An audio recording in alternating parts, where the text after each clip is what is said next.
So today I'm joined by the lovely Rick in America. Whereabouts are you in America? I'm in Middlebury, Indiana. Indiana. Oh, I had a beautiful horse called Indiana. I'm intending to do a nice big tour of America at some stage. It'd be really great. It'd be one of my things to tick off.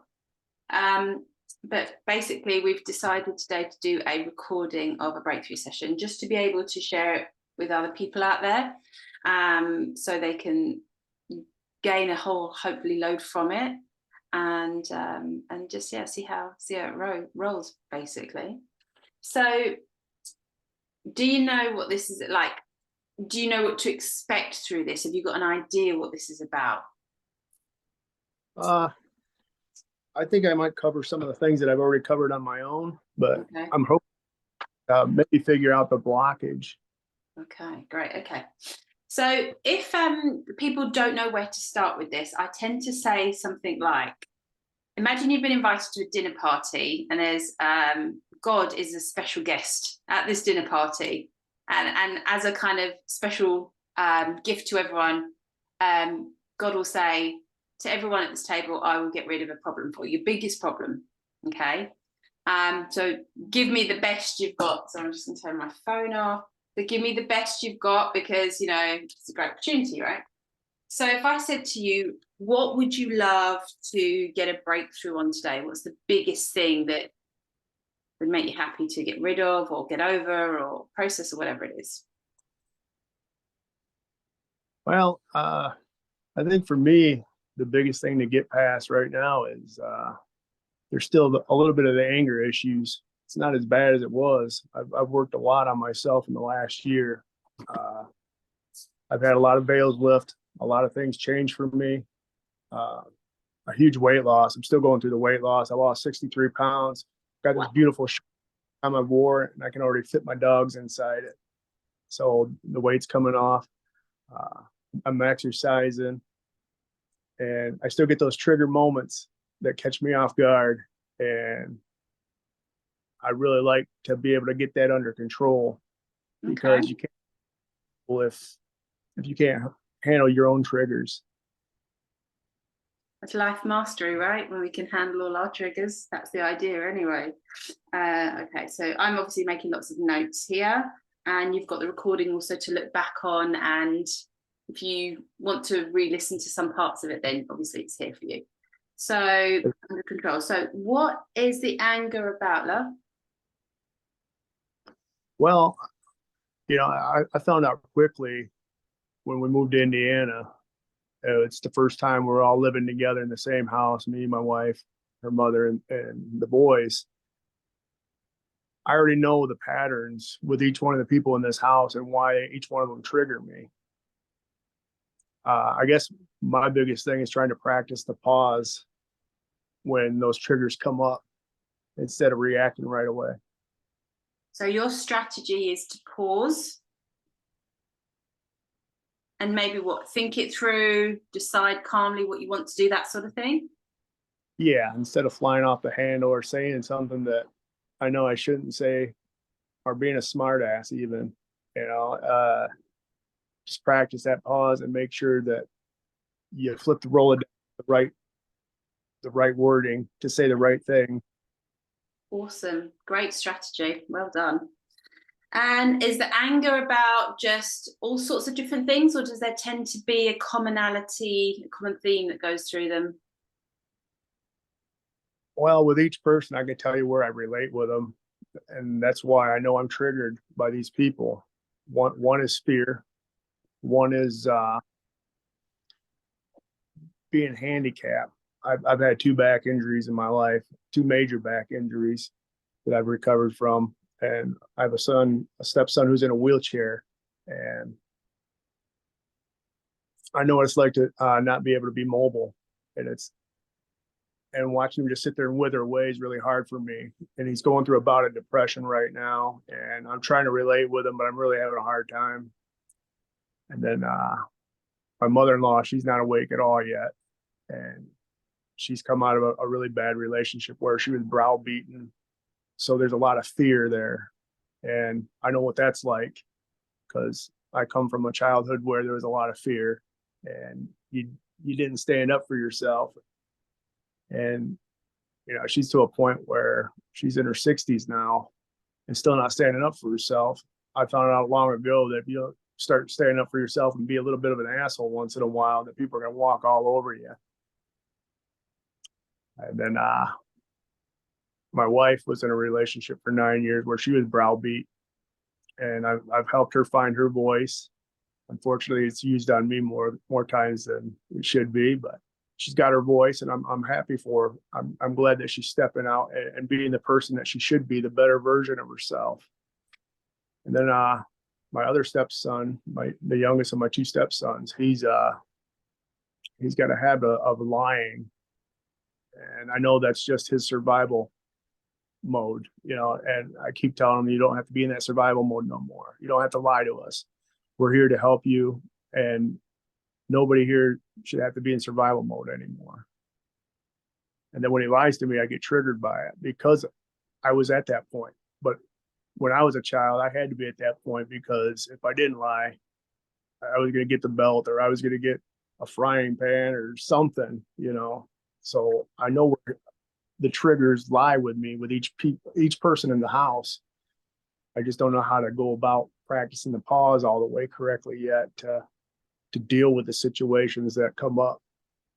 Not to mention, we got 6 dogs running around, and it can get pretty chaotic in here.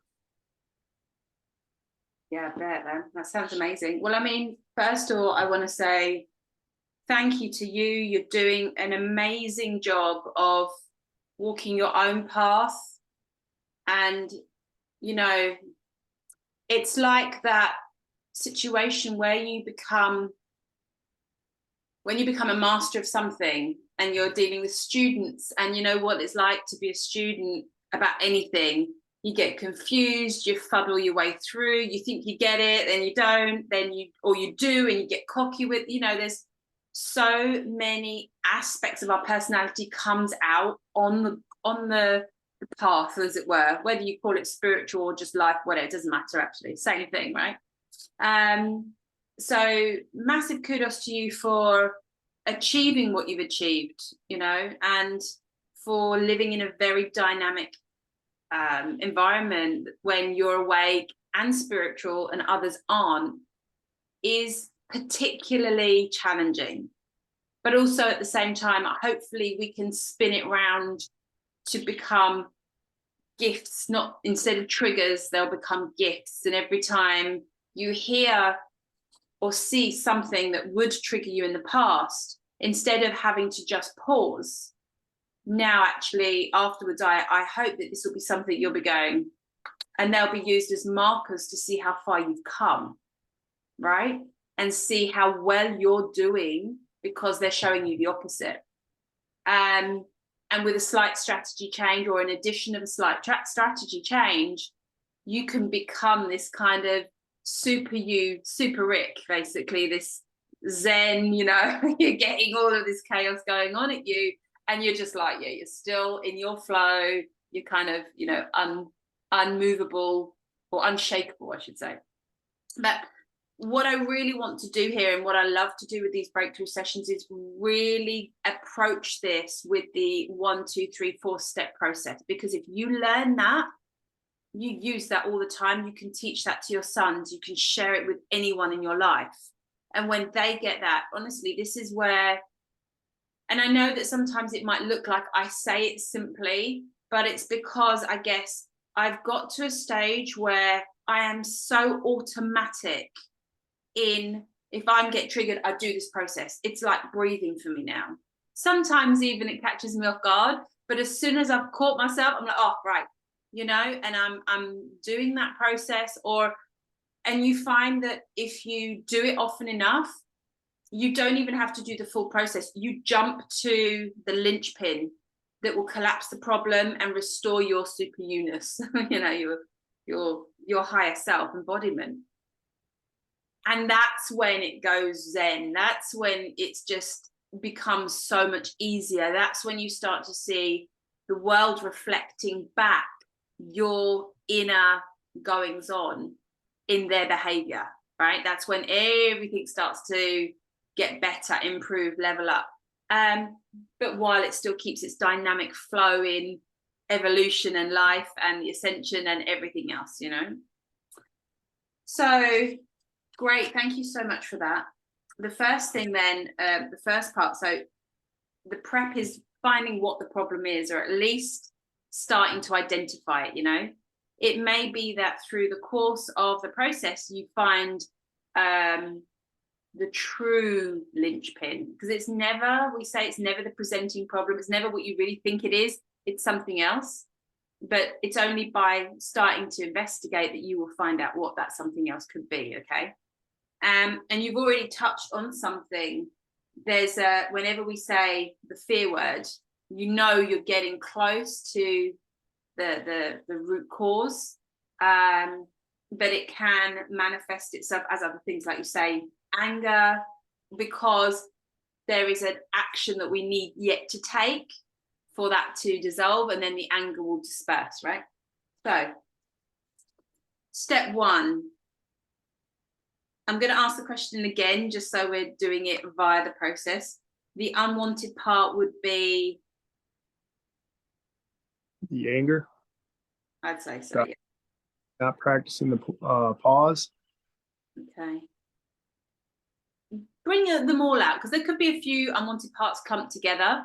So if we were being super thorough, what other unwanted parts could be like hiding behind anger, or tagging along with it, or hiding behind that?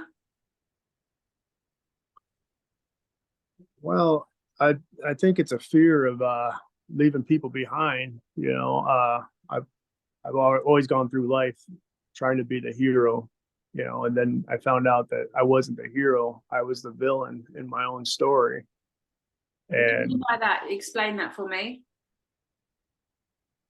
well, I had veils lift. One of the hardest veils that lifted for me during my ascension time alone here in the house. I have a child of my own daughter, and for 10 years of my life, she was not in my life, and I blamed her mother for it. You know, I didn't realize that I was unable to break the cycle.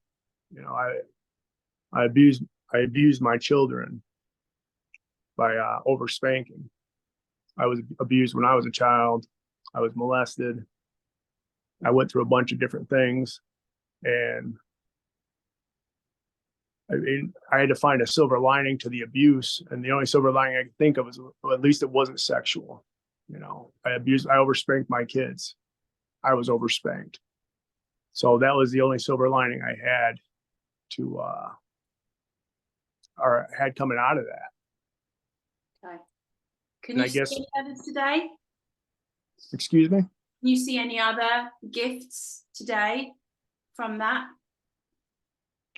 Well, my daughter came back into my life for a short period, and now she's not talking to me again. I apologize to her, but we didn't really get to sit down and talk like I wanted to, because I knew that just an apology wasn't going to be enough. We needed to talk it over. But my daughter is, she was very toxic because of the 10 years of being apart. She, you know, was kind of coaxed by her mother, you know, because her mother was without her father as well. So I don't even remember what the argument was, but it was really, really juvenile. It wasn't nothing important. And she blew up and said that I wasn't there, and that she blocked me on everything. So I had no way of getting a hold of her. And that's kind of where that sits now. And I guess with the boys, you know, I want these boys to understand that, you know, you got to do the work. If you don't do the work, you're not going to get better. And it's hard to sit back and watch your family that's not awake just wither away, knowing that there's a better life for them if they would just do the work. And I think that's what keeps me from working on myself more, is because I'm still trying to be that protector, that fixer. And Wow, amazing. yeah, I don't really have the answers for that. Well, hopefully they'll come today, right? Hopefully. just before we carry on, I'd like to just ask you, if you haven't already, set your intent for this session. Set your intent for what you can get out of this, for what doors can be opened through this. I'm really emotional right now. So whether I'm picking up on, I feel like I want to send you a whole load of love. I want to send you the most massive hug. I want to send you a whole load of appreciation for the situation you're in. I take a lot of honor, and I take a lot of, I feel very honored to be able to work with you today on this. So excuse the emotion, but hey. Right, so when I went back, all right, so we're going to stick to doing the via the parts, via the process of this. Okay, so part one, what's the unwanted part? Amazing, you've done all this talking. And amazing that I think what we've actually uncovered, it's not so much the frustration with your family that you live with now is the symptom. It's not the cause. The cause lies in what you've just said, okay? And the frustration of maybe wishing you'd done something different, the outcome could be different. But, you know, here's where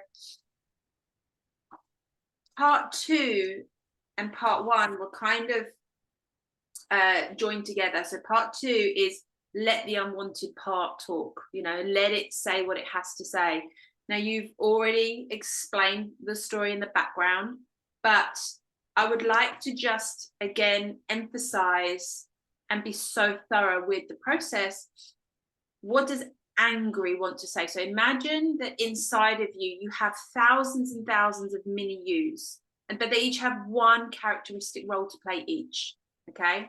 You'll have the angry part, the frustrated part, the fun-loving part, the crazy, you know, the person that does something crazy at a party and makes everyone laugh and forget their worries for the afternoon part, you know?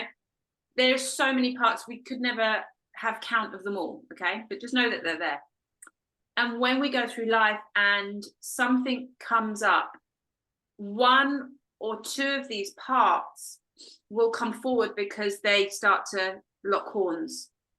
And what's interesting about these parts is that they want exactly the same outcome, but they just see that the path to that outcome is in completely opposite directions. So the example I like to use, because even if people have never been a smoker, they can appreciate this situation. So you have somebody who wants to quit smoking. And if you say, okay, the parts are involved is the part that wants to quit and the part that doesn't want to quit, the part that wants to carry on smoking. And the reason why I'm sort of gesticulating with my hands like this is because, you know, from just observing other people, when they go, on one hand, I want to do this, and on one hand, I want to do that, that is clear, revealing that there's a parts conflict going on. Or they might say, my head wants to do this, and my heart wants to do something else. Or, you know, half of me wants to do this, half of me wants to do that.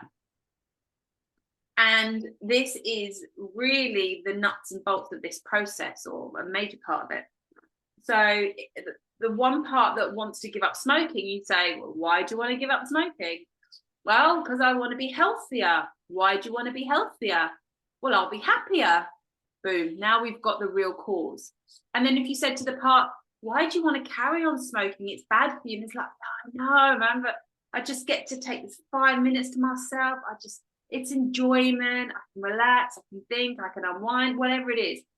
Well, why do you want to do all those parts? You know, we ask sometimes what seems like really stupid questions, but it really proves what I'm saying about they both want the same highest outcome.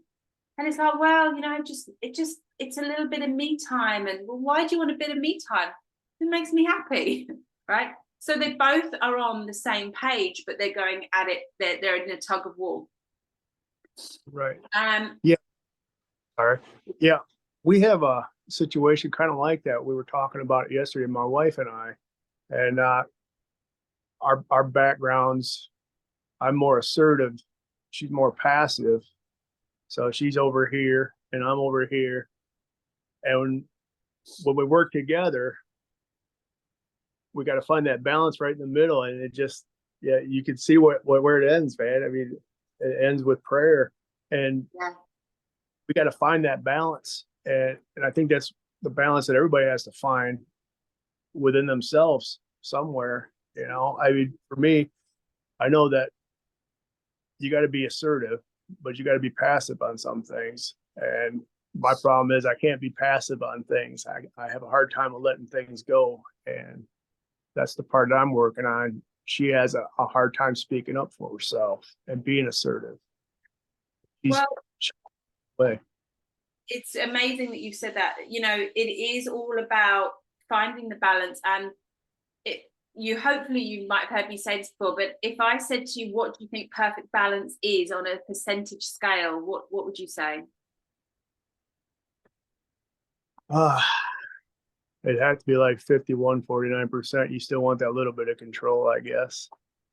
Yeah, and the reason why we say 51%, 49%, you're 51% and serving you and serving others, because if you don't fill yourself up, you will be deficit, and therefore you cannot overflow to give to others. And it's almost like, I'm doing that shape with my hands here. It's funny. I've never done that before, but it's like your cup overflows and then it spills down and trickles to others, right? So just like, when your two parts come together and you're balanced in the center, you're not doing this, you're not doing that, you're doing that. And then when your cup overflows, it comes from the center of the cup, it spills over, it goes down to the bottom, because that's what water does, and it tends to, come together and drip down. So being able to have your boundaries, it's such a massive part of defining you. It's where your balance point is. So having these boundaries of, and this is where the strategies come in. This is where it gets so easy to see that it's 1, 2, 3, 4 steps, and the emotion is a feedback system. You can kind of say, all right, emotion, you stop there. You're not helping matters right now. You sit on the shelf, let me fix this up, and then you can come back in.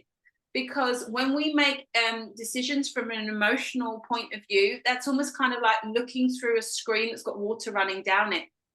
The truth gets distorted, and it doesn't serve. We need to get that water out the way, the emotion out the way, and then we can see more clearly. So the strategy could be, where you said, you've got angry, but it's because you care so much. It's because you've got such a big heart, because you've had so much experience with life and being the child, and now you're the parent, and you're parenting other children that were not yours, brings another level of understanding, another level of challenge as well. And you've almost seen it go wrong before, and you're doing everything. Obviously, these are my assumptions and what I can read from the situation. You're doing everything in your power to make these guys go right. Yeah. But this is where actually we're uncovering a 3D strategy that isn't balanced. And this is a really hard one as a parent, because I'm there with it. And that is when we try and live their life for them, almost with our wisdom and our knowledge, in a way that isn't invited yet, or that can't be processed, rather. Because this is when we can kind of get a bit tripped up, and where the recipient of our wisdom, it's not taken as wisdom, or they can't process it. It's almost like I say to people, let's say you have the most powerful computer ever, but you don't know how to switch it on. It's no good, right? It's about being able to take that resource and use that resource, then you're on a winning streak. But because you're half of the situation and they're the other half of the situation, it has to align, otherwise it won't work. It will be missed, right? And this is where, if we can get a different strategy in place, you might find that all of a sudden, oh, whoa, now you don't get triggered, and they don't experience it how they maybe won't experience it in a negative way, assuming that they are. They might not be right now, okay? But I would probably say that, as with all kids, we have to get our fingers burnt before we know, actually, that's not cool. It's in my interest to do the work here. But until we get our fingers burnt to a degree, until we've tasted the unpleasant side of things, we can't want to choose. And that's the key word: choose and empower ourselves to reach for the good stuff. Do you know what I mean?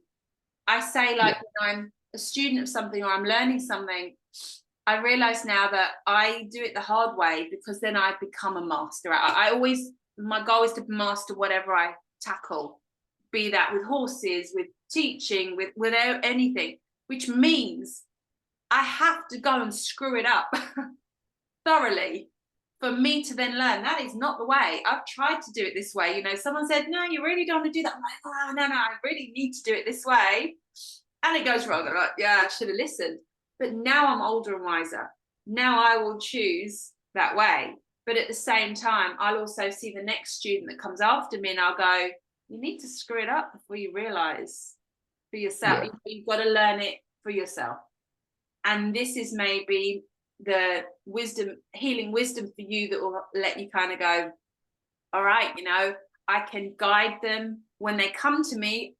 It can overflow, you know, the wisdom can come out and support them, but they almost need to reach for help first. And you can certainly help them understand that they've got help, they've got that resource in you, but it's almost like they've got to come forward and say, I need the help. I need because if they're not investing in their own well-being, your efforts are going to just fall by the wayside to a degree, you know, and that's not going to serve you or them.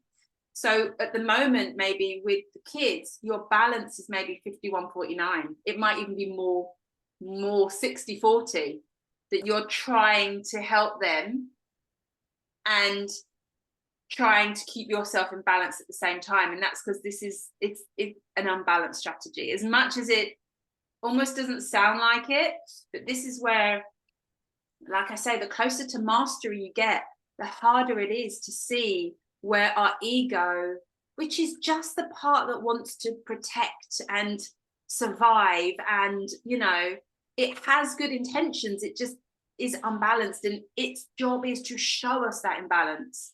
That's where, you know, and it gets a bad rap for doing it, but it's going to do it regardless. It's a built-in mechanism that will not fail to show us the imbalance.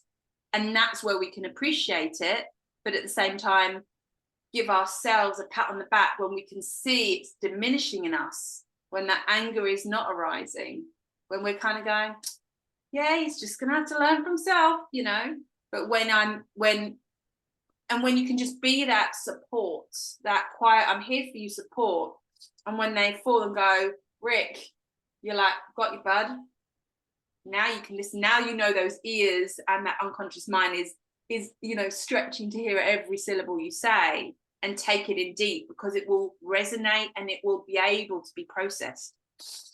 Yeah, I've talked a lot. Do you want to say anything to that? Yeah, we've had a lot of situations here where I've given some advice and they've ignored it just to take the easier road. And the easy road doesn't come with accountability. And my youngest son he's 18 now, and he's finding out that being an adult isn't as easy as he thought it was. And I think he kind of wants to take the advice, but, you know, like you said, you can lead a horse to water, but you can't make him drink.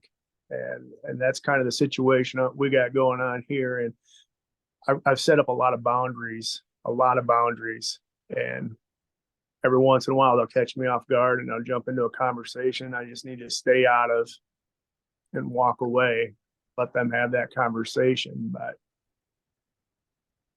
I guess I just try to overprotect, you know, because I know what it was like to be in that position on a lot of the things that have happened recently. A lot of this is all new to us. I mean, my spiritual awakening is only a year old, not even a year old yet. I got 2 more days. You know, we moved down here back in July of 2022. And that's when everything just started to click. You know, it was meant to be. All these things, all these signs from the universe is like, you know, it's time for you to move on and get out of your comfort zone. And I've been out of my comfort zone since we've been here. I'm living in someone else's house.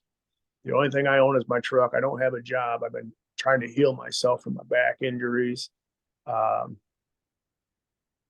I've been out of my comfort zone, and it's hard to sit here and see everybody else so comfortable knowing what's coming. And You When you just say want to, knowing what's coming, love, can you just elaborate on that, please, for me?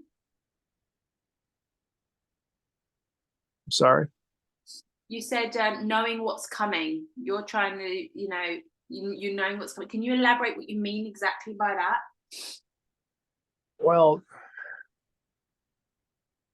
eventually everybody's going to remember who they are and what happened to them. And fortunately for me, I've had the whole year to have just one or two things thrown at me at a time. Eventually, we're going to get to a point where I think everybody's going to have it just, everything's just going to open up to them all at once, you know? So the people that are awake now aren't going to have to deal with everything all at once. And I guess that it's kind of fear on my part because I don't want these guys to have to deal with more than one or two things at a time. But if they don't get started, then they can't deal with any of it. Bless you. This is where you're gonna have to trust God on that one. Yeah. God's got this. God has got this. And you know what? This is the beauty of when you see when things like this that look like, a real knot, and you're thinking, God, this can't tighten because it's never going to get undone. And that's when you have to just trust and surrender, because this whole experience has been designed from, the get-go. This is going to plan in every nuance, in every way for everyone. But we signed up as souls. We didn't sign up for a cushy ride. That is not why we came here. And this is the thing that I say, people's biggest source of pain comes from unfulfilled expectations. I should be this, I should be that, you should be like this, because I know what it's like, this whole so I'm gonna have to run and get tissue quickly. I'll be right back. Sorry, one sec. Should have got tissues first. Oh.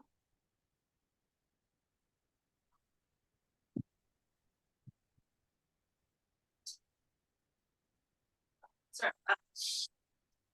Yeah, so the shoulds are our biggest, rugs that trip us up when we come through the front door. We're like, yay, bang, we can fall over a rolled up should.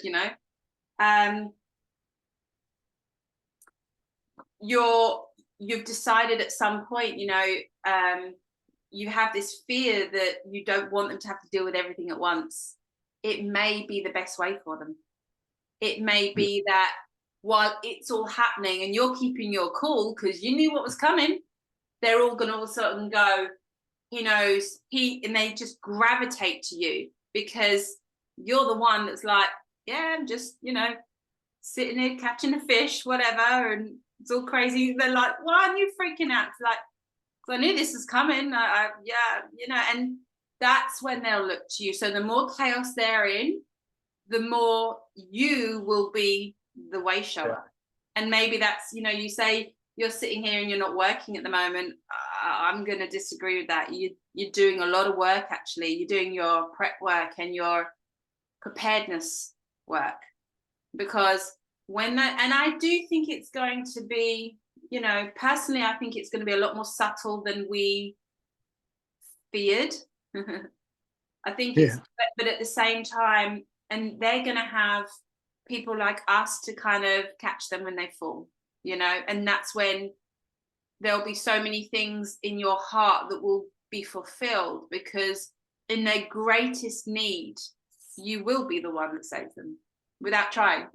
And this is the amazing thing. This is where we really see the divinity in action with this stuff, because when you stop saying, when you go, I realize I can't save anyone. I realize I can't try and save anyone, but I can be kind and supportive and listening and guiding. But I'm going to give some, and then if they don't come and meet me on that, I'm not going to give anymore, because this has to be equal energy, right? So, and that's when you know that you're not going into savior programming. When you're saying, I'm Rick, I'm an amazing person and I'm supportive and helpful and whatever, and I will offer this to you. But if at that first offering it's not then appreciated, and then they ask for more, and do you know what I mean? They meet you halfway. That's when you go, there's the boundary. You've got to be on this journey a little longer before you can process, as I'm talking about the other person, not you personally, before they can then appreciate who you are, what you're doing, and that they, and what it's giving them. Yeah. Yeah, I feel like I've been given at least 80% trying to open people's eyes, and I'm not even getting the 20% in return. So I think that's where a lot of the frustration comes from. You know, it's like, I feel like it comes down to just being a decent person at some points, you know, just like you said earlier, the expectations of others. And that's where I let myself down, because of the expectations. But you got to forgive yourself too. There's a whole chunk of that going on here, right? There's a whole load of forgiveness to yourself, because when we as children experience a behavior that we assume is under the label of love, because our programming is love, and we come into these new vessels and do a new life, and we're like, mummy and daddy should treat me a certain way, mum, you know what I mean? Love looks like this. And then at some stage the child takes on, or maybe I'm the one that's got it wrong, maybe it is what love looks like. And therefore then, because you want to give love, your ego, which is, you know, like I said, the part, your automatic programming part of you, is the programmed part of you, the autopilot, puts out a behavior because it's going, but that's what love is. That's what my parents taught me it was. So that's what, and that is where we get to stop those cycles through knowing work like this and going, no, we were children. How were we able to process the dysfunction from previous generations at that young age? Impossible. We shouldn't have to do that, right? But as adults, as we grow up, learn, can look back and go, and figure things out, and we're mature enough to process it, we can then go, that's not the love I want to produce. Actually, this is the love I want to produce. It's that moment of going, hang on a minute, that was what happened, but what do I want? And who do I want to be? That's what's going to fuel my strategy going forward. Now that's when you've transmuted all of that dysfunction, and that could have gone back hundreds of generations. In fact, it probably did go back every generation from one person or another. And so this is where you need to give yourself a whole heap of forgiveness and a massive pat on the back, because whereas you're probably feeling some sort of guilt at some point, even if you've managed to successfully deal with it, I know what some people are like, and the big brave ones, they push these emotions out the way and down deep and stuff like that. And there is a whole heap of forgiveness to yourself. You have to do it. And if you haven't done it, you need to do it. Because I definitely have. My wife, she has a saying, you know, you got to become a monster before you can become a gardener. And I think she's right. You know, the lessons I learned from the way I was are going to help me guide other people when they have the shame and the guilt for the things they did in their past. You know, when you resonate with somebody else, that brings you closer. They're more willing to listen to you if you have a story that resonates with them. absolutely. That's why I went through a lot of the things that I went through, because I look back on some of my experiences and I just know that, God, that's not me. That's not who I am. And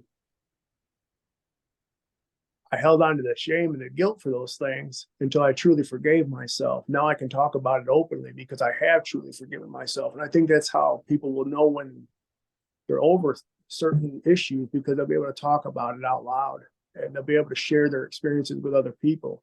You know, you're cleaning out your closet is what you're doing. And for me, it was hard. It was really hard to find out that I was a villain to my little girl, to my daughter, you know, and then every kid after that, you know, all the kids that I've had in my life over the years, I was spilling over. You become the person that you despise the most. And that's the hardest part to come to terms with. That person that really wronged you, really hurt you. That's the person you become if you're not careful. If you don't see the signs, you become your abuser. You become the attacker. Yeah. I see a lot of it going on in this house alone, and because everybody's had their, everybody in this house was the black sheep. Everyone in this house is a black sheep, and I'm having a hard time sitting back and watching them just fall apart. It's really hard for me to just do that, knowing that there's a better life for them if they can just wake up to it. The longer you fight with it, the harder it's going to be to get rid of that. And that's why I'm still having problems with the anger issue. I come up in a house where there's a lot of anger, a lot of hatred, and I'm fighting that off still. I'm still the warrior, or I'm still the monster. I'm not completely healed yet. That's why I have boundaries, so I don't, I don't let them see the monster. I mean, the monster is just a reflection of a strategy. Because I've been there. I've done behaviors that at the same time I've got a voice in my head going, "What are you doing? What are you doing?" And yet having this moment of absolutely zero control over my behavior, and I'm like, what am I doing? But if it wasn't for those moments, I wouldn't go, stop. What is going on? Why are these automatic behaviors coming out in me in a way, and to a person I want to treat the most with the most love all the time?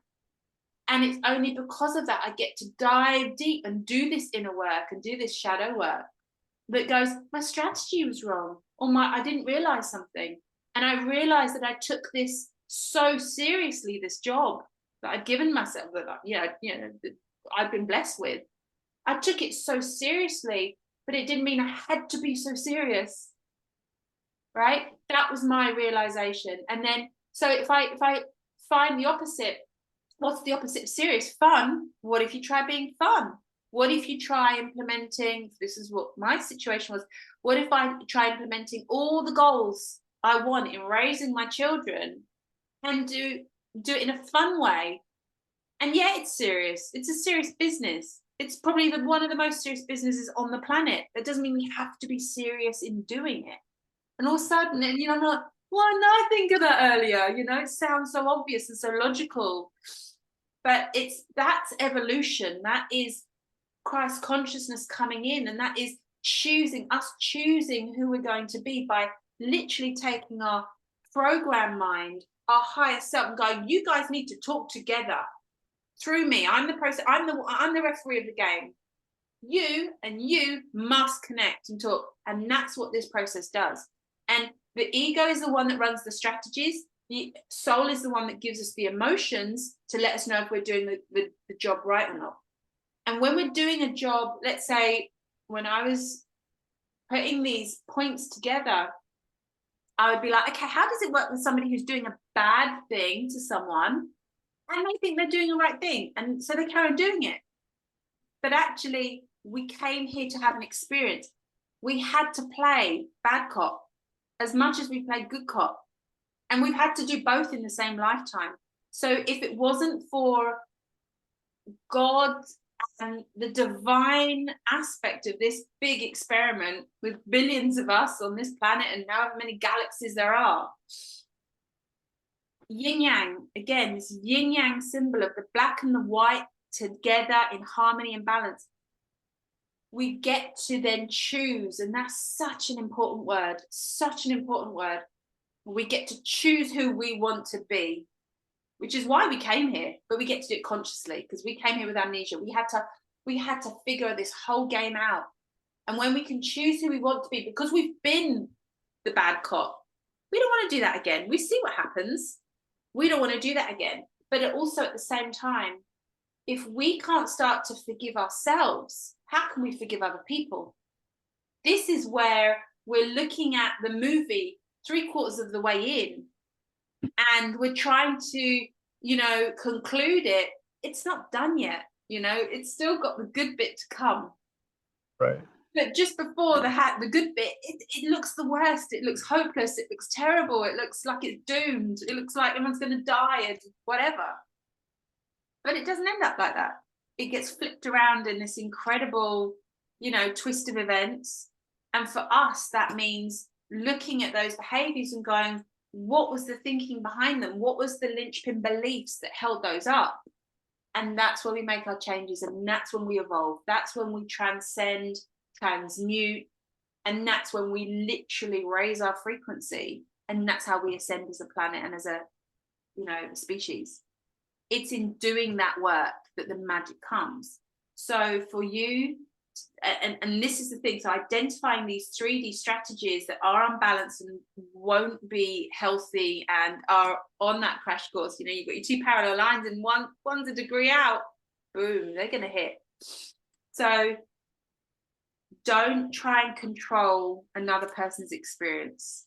You can be the help and the support and the guidance, but control is different to support and guidance. Right? Support is from underneath, right? If I want to support my phone, I'm just helping it. But if I tip it and it wants to run, or let's say, I don't know, it's a live thing and it wants to go, I have to let it go, because it has to make its own decisions and it has to find out the hard way itself. Otherwise, the gifts I'm giving it in terms of wisdom and knowledge, it's actually going to send them more in the opposite way. So I'd suggest, this is part 4. We make the deals. We change the strategies now from 3D to 5D. So there's one other thing I want to throw in there real quick. Yeah. And this is some great advice for anyone who's just starting out with what we're going through. We've been indoctrinated into a system where we want results and we want them now. We're expecting everything now. We live in a world where you can have food delivered to your house within 30 minutes, and we expect everything to be that way. And you got to have patience. And that was a really hard thing for me. And everything kept leading to patience for me, like patience, calm down, slow down. And everything's playing out, but it's playing out so slowly that's why people are having a hard time grasping what's going on, because it's playing out so slowly. And we've all been taught to, that you can have anything you want right now. And the patience is key. I think this has been brilliant you saying that, because working with the strategy, flipping it is a massive strategy. If you see something you don't like, that's something in 3D, flip it. So patience. So let's flip the awakening being done so slowly. Let's flip it to why it's good it's going slow. It gives a chance for the first wavers to wake up and practice this work to get to a place where when they do wake up, we're here for them. This is when you get to actually do this brilliant desire to help and support and love and look after people. This is when you get to do it in all your divine glory, as a fragment of God, rather than just as a human who's just managed to quickly sort himself out. Do you know what I mean? Like, a decade is a flash second, part of a second in the whole scheme of things. The world needs us. It's giving us the gift of time that is so valuable, that we need, because the amount of way showers who've got all the answers, as it were, it's small. But we need to grasp. We only need it 20%, right? But we know where we're going. We know there's an ascension. But how? If people say, well, how do I get there? Because the first thing that happens is a really amazing person I've learned from. And he says, when somebody sees something and they've never seen it before, first of all, they go, wow. The next question they say is, how? And if we haven't got the answers for them, they're running off, and they're going to be even more chaotic and fearful. So actually, this ascension is taking its time. And actually, I think it's moving quick. Rejoice in that. Because Yeah. you know Well, what? Go on. we just had a situation the other day for my oldest stepson's birthday. You know, we went and celebrated back in our hometown, which is about an hour and a half away. And they got to feel our energy because my wife, she's not quite where I'm at, but she's on her journey. So, you know, we both leveled up, and you could tell the difference in the energy. And these boys get a taste of that every now and then. They get a taste of it. And I think in the moment they're loving it. But then like the next day they kind of forgot about how good it was, and they're right back to doing the same things. And it's like, man, you remember yesterday how much fun you had with us and the things we were doing? Oh yeah, that was great. Okay, well, that can be an everyday thing, you know, if you do the work you need to do, the inner work, start working on yourself and fixing the things about you that you're having problems with. If you work on that, every day can feel like that. But then the next day, you know, they're right back to where they were before you had. It's like, you know, the toddler who's putting the triangle in the round hole. You know, he's got to keep trying. He's got to get my 4-year-old. He's just turned 4, and he gets so angry, and he's like, yeah, and he was headbutting the floor at one stage, and I was like, what are you doing? Stop! But actually, I'm thinking he needs to get his anger out now. It's good that he gets his anger out now when he's young than when he's a teenager or older. You know, I'm going to let this happen, but I'll go, have you tried it in that one? Looks at me. And so this is coming onto the strategies. There's a few strategies I've been writing down while you've been talking. Number 1, flip it. If you don't like it, flip it, right? Number 2, slow and right beats fast and wrong. It's a really wise strategy that I've seen done so many times. You try and rush it, hash it. No, if you want that strong foundation, you want it to hold up, you do it slow, you do it right. So do that with you, do that with your family, do that with the ascension. Slow is good. You know, slow roasted, forgive if you're vegan or whatever, but you know, that's the meat that's slow roasted is considered, you know, the best one because it's had more time, and we've cooked this for 24 hours or whatever. You know what I'm saying? Nothing that's ever done quick is really kind of considered good, but unless it's in heaven. But we've got to get there first. And that means going through a bit of hell first, you know. The other thing is when you are dealing with people and wanting to help them, ask the ego questions. If you make a statement, it can come across as a control from on top, a smothering. When you do a question, it's like you're pushing them in a direction. Like, have you thought of doing that? Have you thought of this?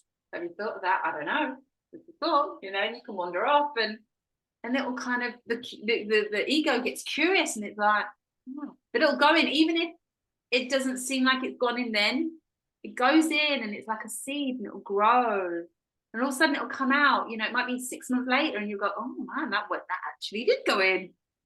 Asking questions in a way of helping someone is a really great strategy. Doing it through humor, you know, I bet you've got an incredible humor on you. If you basically, and I've done this with my husband, with my kids, you know, I remember my husband's got a really good sense of humor. And when he came and lived with me, when we got together, he lived in my house, and I started being like, you know, you can do this, you can do that. You don't have to kind of like get me to do it all. Now you're living here, like, look after this place as well, like it's your own, you know. And I decided really young I never wanted to be a naggy wife because that was not super me. So I was like, I'm going to use humor. So I walked in one day and I had this funny expression on my face. And he's like, what? I went, that bloody house elf again. And he's like, what? I went, that house elf. You never guess what he's done now, you know. And I made it, and he laughed because he knew what I was trying to get at. But the fact that I wrapped it up in humor, delivered it in like a ball of love that said, this is the point I'm trying to make. If I just come and blurt it out, it might not come across as kind and loving as I want it to be. And you might get offended, and it might like hurt your ego. But if I say it like this, it will land, and it'll be done with humor, and you'll love me for it even more than if I come out like rah, rah, rah, rah, you know. And doing it with the kids works as well. So good. So, and laughing is so healing. So even if you just said, right, my new strategies are going to be, if I don't like something, number one, can you get the gift? This is such a 5D strategy. What this is helping me remember I need to find a balanced strategy. Even if that's the only gift you got out of everything, it's sending you in the right direction. And then you go, right, am I frustrated at the time this is taking? Do I want it? Hey, let's take chicken. You cook that too quickly and eat it, and you feel it for a week, you know? If it's done slow and right, you enjoy it and you remember it for a week for the right reasons, not for the bad reasons. So maybe that's something you can see. And then the questions, I mean, there's 4 strategies right there that could potentially, and let them have your journey. You'd never want to rob anyone for their journey, you know? It would be the biggest disservice. So reframe your attempts at helping them and go, actually, I'm stealing that experience from them. And you can go, well, I really hope you work it out, and walk away. And what the brain has heard, you work it out, and the brain will start to work it out. And they might come back and go, well, how would you do it then? And you go, me? Oh God. Well, and you know, you might even bring some humor into it, and they'll be so grateful they asked you for help. They got such a gift. You know what I mean? It can be managed in a different way, and it'll make you feel like king. And you know, I feel like when you've really mastered that, which won't take long, I know it will be, you can do it so fast. And then open that door to the situation with your daughter, because there is always, it's never over. You know, even when you think it's over, it's never over. And even if you just wrote her a beautiful letter, That's the plan. That is the plan. Me and my wife were talking about that. I'm gonna write a letter, and then we're gonna mail it to her, and we'll go from there. The last time I seen her, she wasn't too happy, and I knew that was part of the toxicity that was inside her. So I just told her I loved her, and I kept on walking. And that's the next step, is to write the letter and send it to her. and you know, you can show her the real you in that letter. You really can. Well, I think part of the problem is they'll see the old Rick, and they want to test the waters and see if the old Rick's going to come out still. So I think that's an incredible thing. So actually, I should really call this a 5-part process, because part 5 is await the test. Now you declare yourself to be this person who is so much more balanced in himself with his strategies. The world will be like, right, let's prove that you are now elevated. We're going to give you a test. And if you can just go, when it's happening, you just, oh, this is a test. For me, oh my God, it's like using the humor. For some reason it works, and I know exactly what I need to do. It's like, oh, it's a test, right? Okay. And it gives me that energy that I can convert the situation and be super me. And then, you know, they're smiling, I'm smiling. Just that energy is incredible. So await the test, be ready for the test, identify everything as a test. And when you can, you know, a couple tests this morning already, and I don't know if I passed them or not, but you know, we're constantly being tested, and there's a good side to where we're headed too. I mean, I walk every morning. I got to get out and walk this morning, and as I come around the corner, there's 2 rabbits sitting there, and they're just watching me as I walk by. You know, they're within like 6 foot of me. Just watch me walk by. Well, when I come back around, because I do 2 laps in the neighborhood, come back around, there's a 3rd rabbit. It's like they went and told this other rabbit, hey man, he's coming through right now. And it's just amazing how the animals react, you know, and I want everybody to be able to enjoy that. That could be something that develops in the future for you. That could be something that, who knows? I think when you can find your stride, when you can find what really works for you, when you can see that when something is going wrong, and this is the thing that, you know, when you're talking about, you don't want everyone to be dealing with the fallout all at once. Think of that tower card in tarot. It's like when it's all falling apart, it's coming together.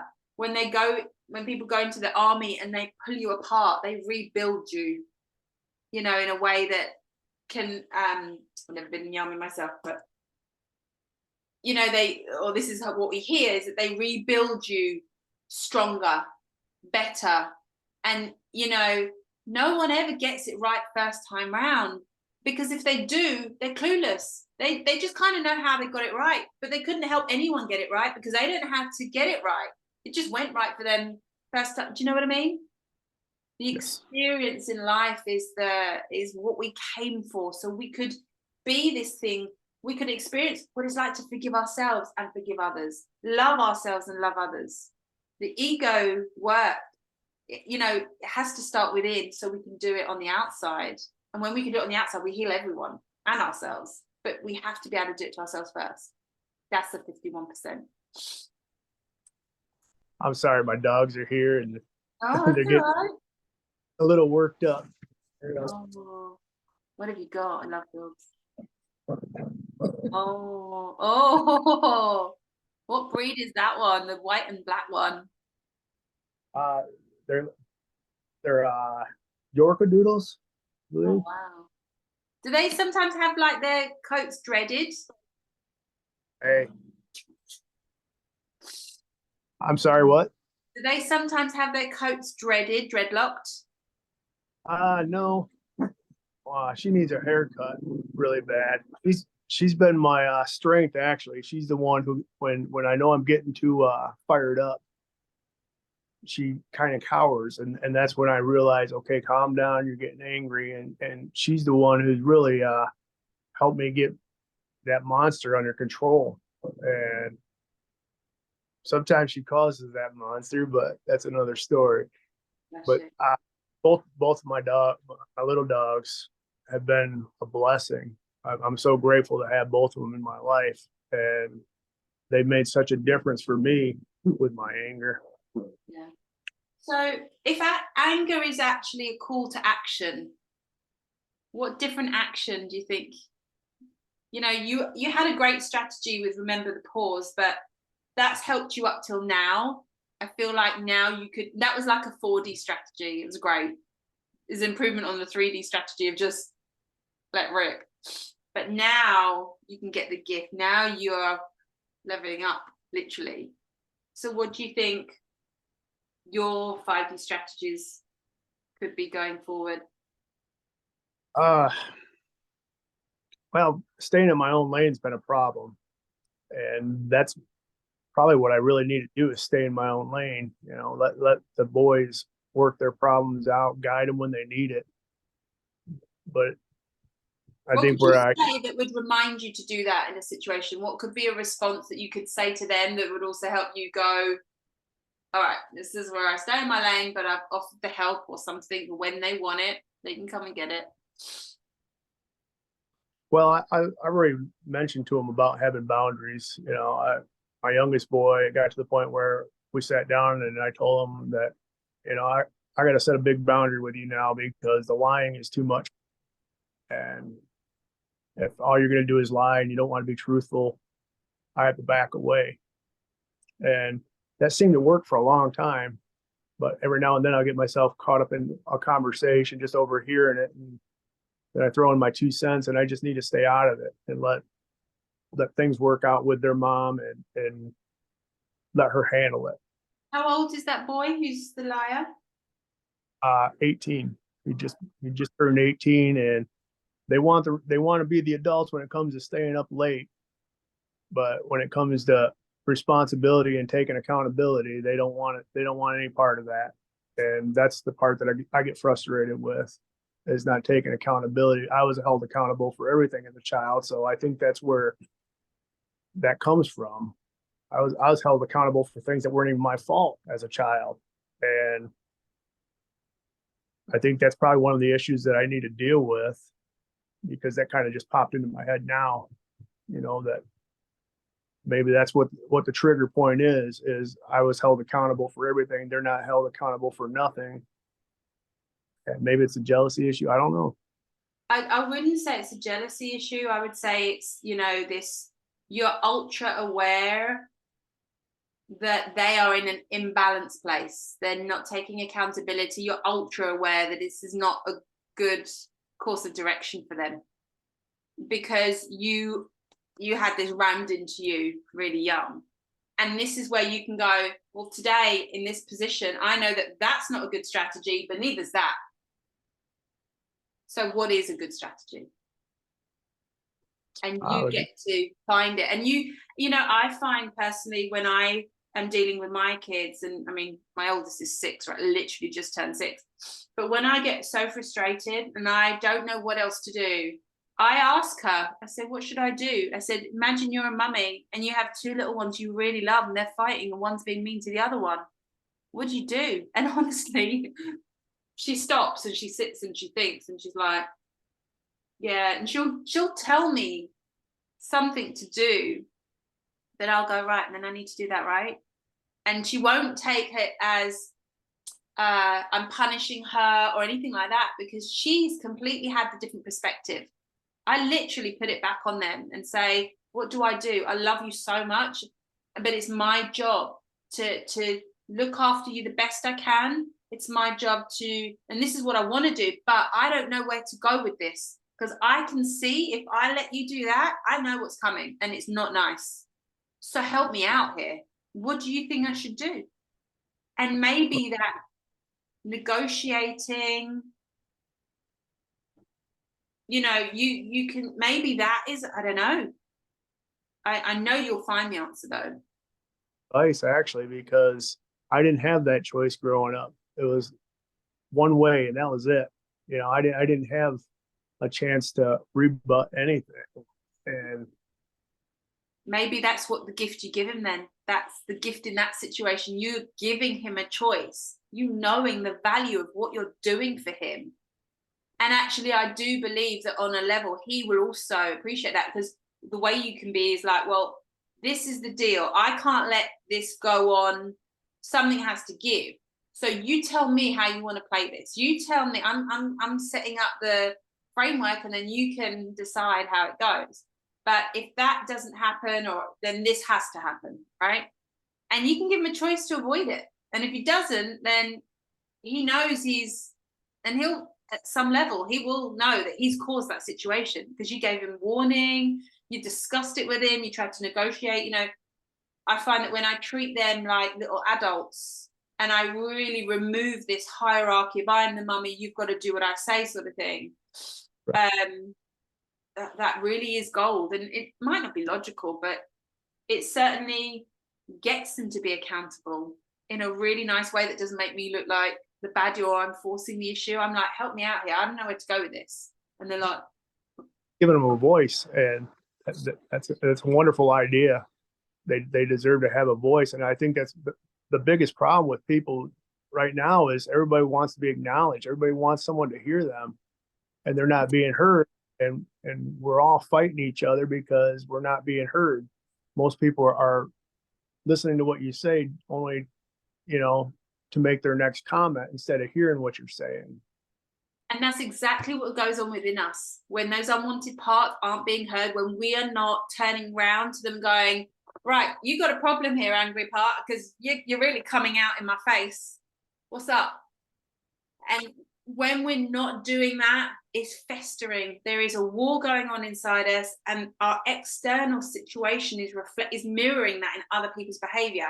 And as soon as we go inside and go, right, what's up? Because I will really want to solve this. I really want to help this situation. It's like, right, well, blah, blah, blah, blah, blah, blah, blah, and it rattles off. And then you're like, right, what's the linchpin here? And you can get, and you can do it for your wife, and she can do it for you.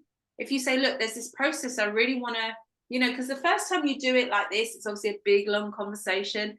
But then when you go, right, what's the unwanted part? Let it talk. Find the 3D strategies. What was it? It was trying to rush it. Okay, that's not healthy. How can we find a 5D strategy? Where's the balance to be had? and then you make the deal. So you go back to the angry part and say, right, when you get angry, I promise you I'll look for a better strategy.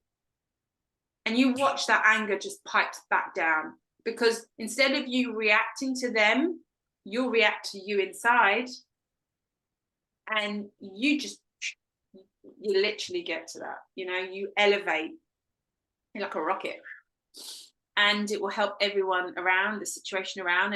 And this is the final part, or the before the await the tests bit, is get your strategies solid, get them 5D on. And if I promise you this, I will put this on the internet, I promise everyone watching this, if you get your strategies in a 5D frequency, and that's the only pitfall, that you think they're 5D and they're not, they're 3D or 4D.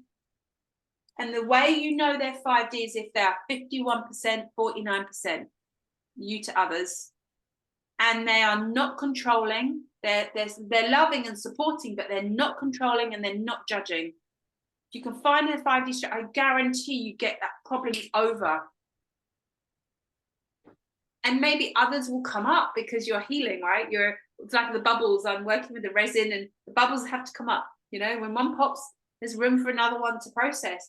But eventually there'll be smaller and smaller bubbles, less and less bubbles. And this crystal clear work of art is what's left. And that is so, descriptive of what your life will be like.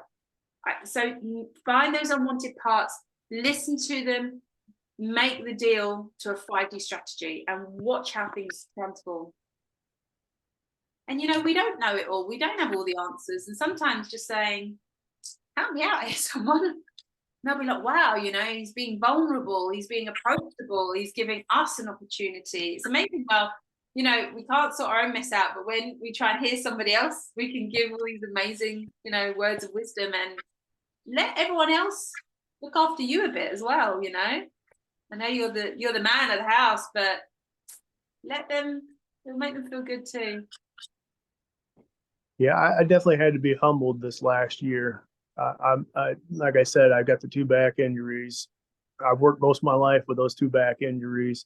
I had a guy one time ask me, why are you still working? Well, who's going to take care of me?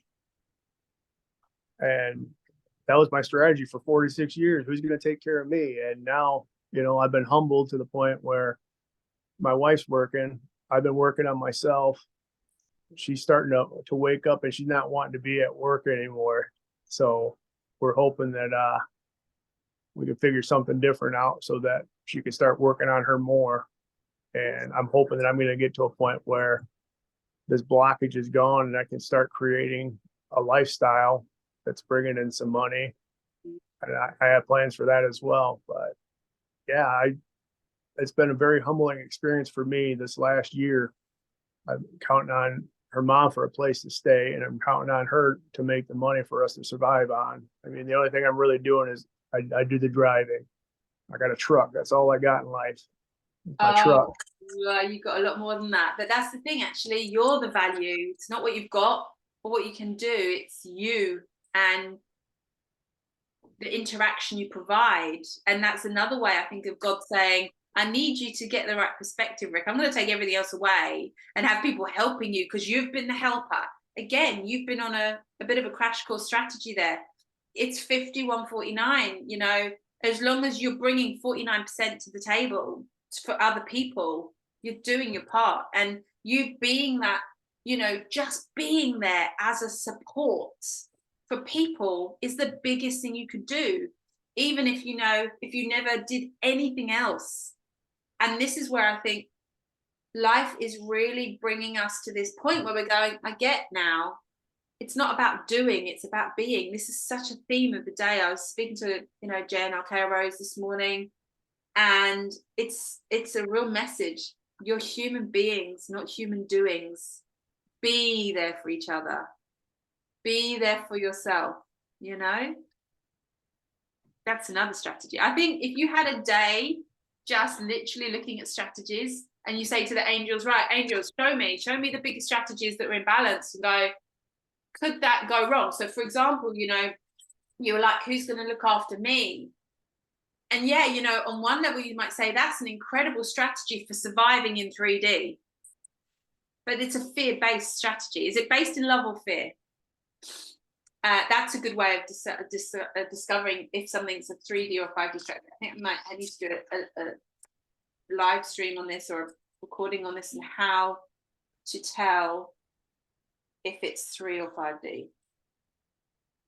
It's hard to switch from your mind to your heart. I don't know if you understand what I mean by that. Yeah, but then We've been, it's the unbalanced thing. You, yeah, as a man in that house, if you're the tower of strength, you almost can be unapproachable sometimes, or it has to be a give and take, and you being vulnerable and you saying, I don't know the answer here, anyone else got a clue? And you can do it with humor. And it was like, because if they're not called to think about something to solve the problem, how are they ever going to solve problems? Let them be problem solvers. You can just right. we have a situation. I have horses, and I'm like what you call a horse whisperer or whatever. But we have this thing where we say, set it up and wait, cause the horse to think that he's solved the problem, not you. Well, but you set the situation up, right? You knew what was going to happen. You just set it up and waited.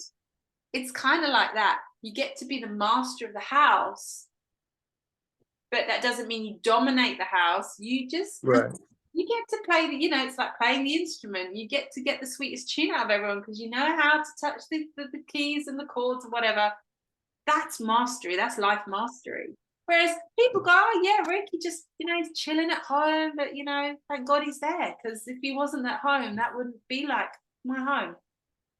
You don't need to do anything. Just be you. And you'll serve everyone in that house more than anyone bringing home 6-figure salaries, because you'll be serving them the right stuff, the Right. good stuff, not the shallow, asset stuff. It's not about that. I'm starting to see that in the house. I see it more when we go out. We don't go out very often. We get to go out for breakfast once a week. And when you walk in the restaurant and all the eyes are on you, you know that your energy's hitting these people. And within minutes of sitting down and looking through the menu, you're hearing the laughter and people are talking louder and conversations are starting to build around you. And it's like, this is me. I'm doing that. I know I'm doing that, and it feels good. It feels good to be that person. But, you still got your indoctrination going on where I got to be the breadwinner and I got to do this and do that. And that's the stuff that I was having a hard time pushing to the side. I was used to taking care of myself, and I was in survival mode too, just like everybody else in this house. I was in the survival mode, and luckily I'm coming out of it. But I think you helped me out a lot today with another tool I can use to work with these boys.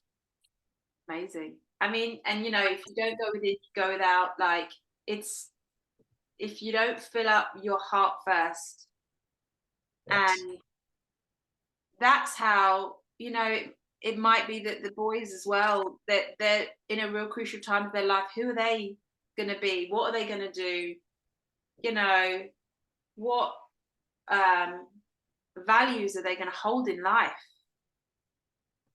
All these things, you could say to them one day, you go, hey, Jim, whatever, what are your values in life? And you'll go, huh? I don't know, I was just thinking about mine the other day, and actually I think ironically acting like they're the same age as you, or they are as much a valid human, like you said, you've had that lesson in humility, and they would love that. I remember as a kid at school, the teachers that treated us as young adults were the ones that got the respect. The ones that treated us like kids, the boys were flicking ink on their back of their shirts as they walked up the corridor and stuff, and they didn't give the respect, they didn't get it. And maybe this is the thing, this is a great strategy. If you want to get respect back from the boys, have you given it first? You say, you're respecting their place in life because they've not done your life. They don't know what it feels like to have something rammed home. Even emotionally or strategically, but if you wish you'd had choice as a kid, give them the choice. If you wish you had love and support, give them the love and support. If you wished you hadn't been controlled so much, don't control. You know what I mean? Check Right. within so you know what to do on the out. It's a great It, one. it was a little hard for me because I'm coming into a situation that, like I said, they're 21 and 18 years old. I've only been in their life for 6 years. And so they were pretty much set in their ways when I got into their lives. And they've been in survival mode for a long time. And I'm trying to kind of actions speak louder than words. If I could control myself and show them the way that I do things, maybe that they can do the same. I'm hoping that they'll do the same. And actually, all you have to do is talk about you. You don't even need to talk about, they don't even need to think that you're doing this for them. If you just talk about you, then remember that's an interesting story. You being open to talk about that, it's incredible. That is all it takes. You don't need to tell them, oh, you should do this. Be careful. The should is a dangerous word. And that's where your next test will be like, what is 51.49%? What does that look like? That's going to be like your biggest next test, as it were. But it's all life just showing you where you're at, where's the next bit to go. But hopefully, how does angry feel right now? How's that part feeling right now? I even just caught myself in my last comment setting expectations. I just said that hopefully they'll, learn from what I say to them. I shouldn't be setting those expectations. Yeah, I think the anger thing, I can get the anger thing under control if I can stop setting the expectations, because that's where I'm going wrong. I'm setting the expectations.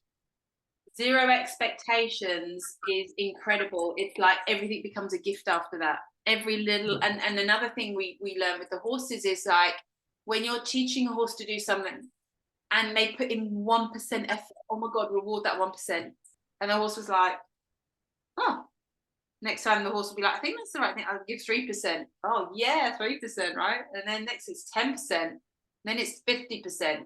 And all of a sudden, like, I'll go into the arena with a horse and they'll start offering me stuff. I'll stand there and go, what you got, horse?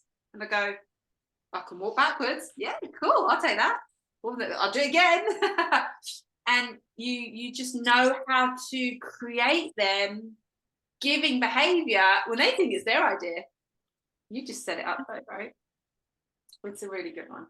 But the zero expectations is really hardcore fifth dimension strategy. It's stunning. It's a stunning. That's full surrender. That's full zero brace, zero expectations, trust God. That's unconditional love, because what you're basically saying is, even if you fall, I'll be here, but I've got to let you steer your ship. Otherwise, you're never going to be a good driver. It's like always you're teaching them how to drive, and then you always got your hand on the steering wheel trying to steer. They're never going to be a good driver if you're always there trying to steer the car for them. So, or the truck, think of it like that. So awesome, Red. I really thank you for your time today. This has been an incredible chat. Massive. I've enjoyed it. Thank you very much. Absolute pleasure. And